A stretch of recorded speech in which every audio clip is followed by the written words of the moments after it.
नमः संस्कृताय दोस्तों, यूट्यूब से मैं साधना आप सबका स्वागत करती हूँ और आशा करती हूँ कि खुशियों की बहार से, रंगों के त्यौहार से और आप लोग वापस आ गए होंगे, अपने अध्ययन में जुट गए होंगे, लग गए होंगे, अपने लक्ष्य को पाने के लिए एकजुट और एकाग्रचित हो गए होंगे। दोस्तों, इसी आशा और विश्वास के साथ दोस्तों आइए हम लोग आज का पाठ शुरू करते हैं बिना देरी किए हुए।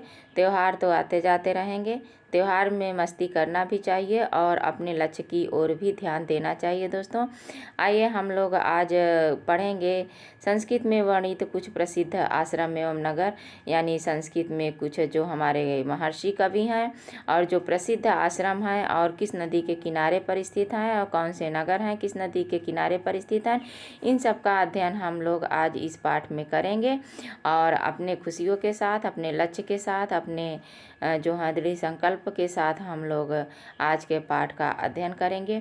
आज का मोटिवेशन कोट है दोस्तों, हार उस छात्र की नहीं होती, हार उस छात्र की नहीं होती जो फेल हो जाता है। क्या? हार उस छात्र की नहीं होती जो फेल हो जाता है, अपितु हार तो उसकी होती है जो हार मान लेता है।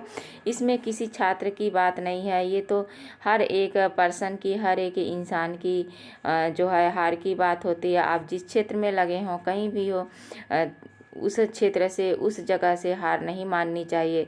आप असफल हो रहे हों तो सफलता की ओर एक कदम और बढ़ाइए, कभी पीछे न हटिए। दोस्तों, अपने इसी मोटिवेशन कोट के साथ, अपने दृढ़ संकल्प के साथ, अपने जो है लक्ष्य की ओर अग्रसित होते रहें और आज का पाठ शुरू करते हैं। आज का पाठ है महर्षि कण्व ऋषि का आश्रम किस नदी के किनारे पर स्थित है। तो महर्षि कण्व ऋषि का आश्रम मालिनी नदी के किनारे पर स्थित है और इनका जो नाम आया है वो अभिज्ञान शाकुंतलम में रचित, महाकवि कालिदास द्वारा रचित अभिज्ञान शाकुंतलम में इनका नाम आया है। ये शकुंतला के धर्म पिता, पालक पिता माने जाते हैं। और विश्वामित्र ऋषि का आश्रम किस नदी के किनारे पर स्थित है। तो विश्वामित्र का जो आश्रम है वो गौतमी नदी के किनारे पर है। विश्वामित्र शकुंतला के जो है पालक, वो जो जन्मदाता पिता हैं, यानी विश्वामित्र और मेनका से शकुंतला का जन्म हुआ था। महर्षि कण्व इसके पालन पोषण करने वाले हैं। अगला हमारा जो पाठ है दोस्तों वो है महर्षि वाल्मीकि का आश्रम किस नदी के किनारे पर है। महर्षि वाल्मीकि ऋषि का आश्रम गंगा और तमसा नदी के किनारे पर स्थित है। वाल्मीकि रामायण के प्रखंड विद्वान और लेखक माने जाते हैं, कवि माने जाते हैं। जो हमारे प्राचीन और धर्म ग्रंथ है उसके कवि महर्षि वाल्मीकि हैं। दोस्तों, इनका आश्रम गंगा और तमसा नदी के किनारे पर स्थित है। हमारा अगला क्वेश्चन है कि महर्षि अगस्त का आश्रम किस नदी के किनारे पर स्थित है। अगस्त का आश्रम जो है गोदावरी, जो दंडक वन के में स्थित है, तो गोदावरी नदी के किनारे पर महर्षि अगस्त का आश्रम है दोस्तों। और ये जो महाकवि वाल्मीकि हैं, वाल्मीकि का जो जिक्र आया है वो 7 कांडों में इन्होंने रामायण की रचना की है। क्या? रामायण की रचना की है। किसने? ये वाल्मीकि हैं। ये चित्रों के साथ हमने लगा दिया है ताकि सबको समझने में आसानी हो। तो ये दंडक वन और गोदावरी नदी है दोस्तों, और ये हमारी गंगा और तमसा नदी है। तो वाल्मीकि का आश्रम गंगा नदी के तट पर और तमसा नदी के तट पर स्थित है, और जो अगस्त्य ऋषि हैं उनका आश्रम गोदावरी और दंडक वन के पर स्थित है। तो अगला हमारा जो क्वेश्चन है वो है महर्षि भरद्वाज का आश्रम किस नदी के किनारे पर स्थित है। दोस्तों, तो महर्षि भरद्वाज का जो आश्रम है वो है हमारे प्रयागराज संगम पे स्थित है। कहाँ दोस्तों? प्रयागराज संगम पे स्थित है। प्रयागराज जो है वो कहाँ है? तो वो यूपी में प्रयागराज पड़ता है, वहाँ पे है दोस्तों। और कहते हैं कि कहा जाता है कि जो वन जाते समय भगवान राम जो है इन्हीं से मिलने आए थे। किनसे? ये भरद्वाज आश्रम, यानी भरद्वाज आश्रम में महर्षि भरद्वाज से मिलने आए थे। अगला हमारा क्वेश्चन है कि महर्षि मारीची का आश्रम कहाँ है। तो महर्षि मारीची का आश्रम हेमकूट पर्वत पर है। कहाँ है? हेमकूट पर्वत पर है। और इसका भी जो नाम अभिज्ञान शाकुंतलम में आया है। किनका? महर्षि मारीची का। जब महाराजा दुष्यंत इंद्र की सहायता करने के लिए गए होते हैं, वहाँ से लौटते हैं, तो वे महर्षि मारीची से मिलने हेमकूट पर्वत पर जाते हैं। तो इनका आश्रम कहाँ है? में हेमकूट पर्वत पर स्थित है। अगला हमारा क्वेश्चन है कि जो है अगला क्वेश्चन है यक्ष का निवास स्थान है कहाँ है। तो यक्ष का निवास स्थान ये जो जब यक्ष शापित नहीं था यानी उसको शाप नहीं मिला था तब की बात है। तो यक्ष का निवास स्थान जो है अलकापुरी में है। जब वो शापित नहीं था, शाप नहीं मिला था तो अलकापुरी में रहता था। उसके बाद जब उसको शाप मिल गया था तो कहाँ आ गया था, रामगिरी पर्वत पे। तो यहाँ पूछा भी जाता है कि शापित यक्ष का निवास स्थान कहाँ है, क्या शापित यक्ष का निवास स्थान कहाँ है। तो शापित यक्ष का जो निवास स्थान है वो जो है रामगिरी पर्वत पर यानी जो चित्रकूट में माना जाता है वहाँ रामगिरी पर्वत पर है। उसके बाद अगला हमारा क्वेश्चन है, अगला है कि जाबाल ऋषि का आश्रम कहाँ है दोस्तों। तो पंपा सरोवर जाबाल ऋषि का आश्रम है। जाबाल ऋषि का नाम जो है बाणभट्ट द्वारा रचित कादम्बरी के सुकनासो उपदेश में इसका वर्णन मिलता है। किनका, जाबाली ऋषि का आश्रम मिलता है और पंपा सरोवर का भी आश्रम मिलता है। 10वां क्वेश्चन है कि महाश्वेता का आश्रम कहाँ है।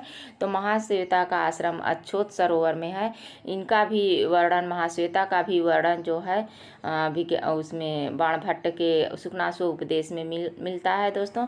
उसके बाद है कि अगला क्वेश्चन है हमारा ये विदिशा नगरी किस नदी के तट पर स्थित है। तो विदिशा नगरी बेत्रवती नदी के किनारे पर स्थित है। बेत्रवती नदी के किनारे पर विदिशा नगरी है। और विदिशा नगरी का वर्णन किस ग्रंथ में आया है ये भी पूछ लेता है। तो विदिशा नगरी का वर्णन जो है कालिदास द्वारा रचित अभिज्ञान शाकुंतल वो जो जो मेघदूतम खंड काव्य है उसमें आया है। क्या, विदिशा नगरी का वर्णन। विदिशा नगरी का वर्णन कहाँ आया है, तो विदिशा नगरी का कालिदास के मेघदूतम में आया है दोस्तों, मेघदूतम में। और महाश्वेता का और अछोत सरोवर का वर्णन सुकनासो उपदेश में आया है। जाबाली ऋषि का भी आश्रम सुकनासो उपदेश में आया है। तो इसे ध्यान में रखना दोस्तों, कहाँ कहाँ जो है जाबाली ऋषि का आश्रम कादम्बरी के सुकनासो उपदेश में आया है। अगला हमारा क्वेश्चन है कि 12 नंबर की उज्जैनी नगरी का किस नदी पर स्थित है। उज्जैनी नगरी किस नदी पर स्थित है। तो उज्जैनी नगरी क्षिप्रा नदी पर स्थित है। क्षिप्रा नदी पर भी जो है कुंभ और महाकुंभ लगता है दोस्तों। बहुत ही अच्छा स्थान उज्जैनी नगरी को जो है कालिदास ने अपने मेघदूतम में इसका वर्णन किया है। अगर पूछा भी जाता है कि उज्जैनी नगरी क्षिप्रा नदी का जो वर्णन है वो किस ग्रंथ में आया है, तो ये भी मेघदूतम में आया है।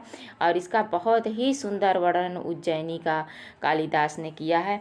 उसके बाद अगला है कि जो है अयोध्या नगरी का आश्रम किस नदी पर स्थित है। तो अयोध्या सरयू नदी पर स्थित है। क्या है दोस्तों, सरयू नदी पर स्थित है।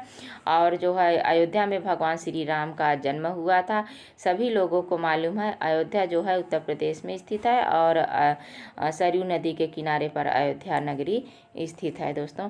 उसके बाद अगला हमारा क्वेश्चन है कि सची तीर्थ जो अप्सरा तीर्थ भी कहा जाता है, सची तीर्थ को अप्सरा तीर्थ भी कहते हैं। तो ये किस नदी के किनारे पर स्थित है। तो ये है गंगा नदी के किनारे पर स्थित है। और सची तीर्थ में ही शकुंतला अपने पति दुष्यंत के घर जाते समय जल वंदना कर रही थी। उसी जल वंदना करते समय इसकी अंगूठी इसी सची तीर्थ में गिरी थी।